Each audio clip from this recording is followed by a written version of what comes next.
like I'm just growing, you feel me? And I know the music growing with me. Well, even before we started this, you talked about like you're like, oh, I don't want to be stagnant like this, like that again. Whatever. Like, why do you feel like you might have been stagnant at some point? Like, why do you feel like? I was just tired of this rap shit. I was tired of like being a rapper for real, and I mean it like in a humble way. Mm-hmm. And I don't just mean it how everybody else mean it. Cause like it wasn't like, oh, I got in that shit and it was just hard or whatever. Nigga damn went to Jimmy Fallon my first year of being a rapper, you feel me? Nigga went Germany, Rolling Loud, my own set, first year of being a rapper. I probably did all that shit too quick.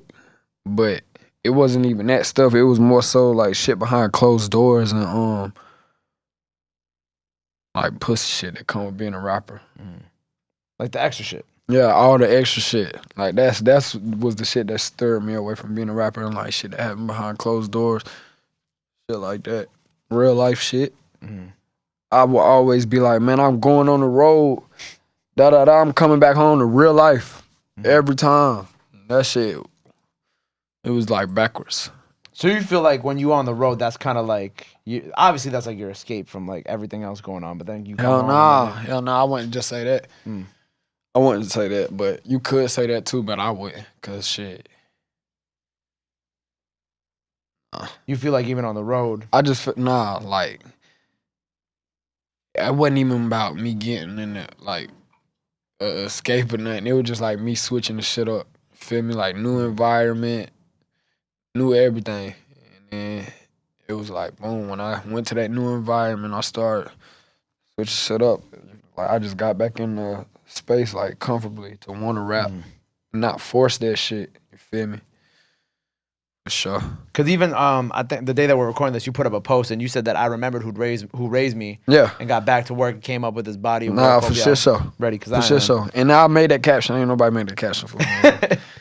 I mean, I knew that you made it. I didn't think that somebody, typed that out for you. I'm like, it feels like it's really coming from, Oh, for sure. It's coming from you, you know what I'm saying? Like, you coming from a genuine place with this, because even, like, you telling me how you thought you might have, you for a second, you thought about taking that step back, and then your mom and you realizing who raised you and you being like, nah. This ain't I needed to take that step back, too. I was like, I just seen myself, like, getting a big head. I seen myself doing shit I wouldn't normally do, like, unfollowing niggas that ain't have as many followers as me, like shit that didn't matter. I wasn't the one creating this narrative either, but I'm just saying, like, I just seen myself doing a bunch of lame shit that I would never do. Like, I'm like, man, I need to step back.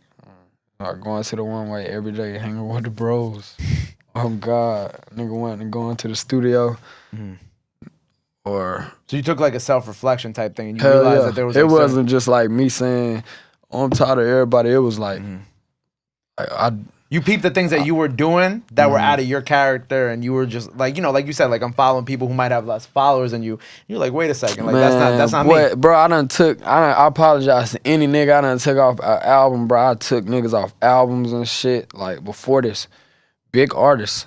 I don't want to name drop or nothing like that, but big artists, and like just because I would be listening to everybody else's opinion, like. Man, crazy shit, bro. But is your circle tighter now? Like, hell yeah, my circle been tight though. Like I ain't never been too like big on going to fuck with a lot of different people that I don't know. Like unless I had to. Type shit.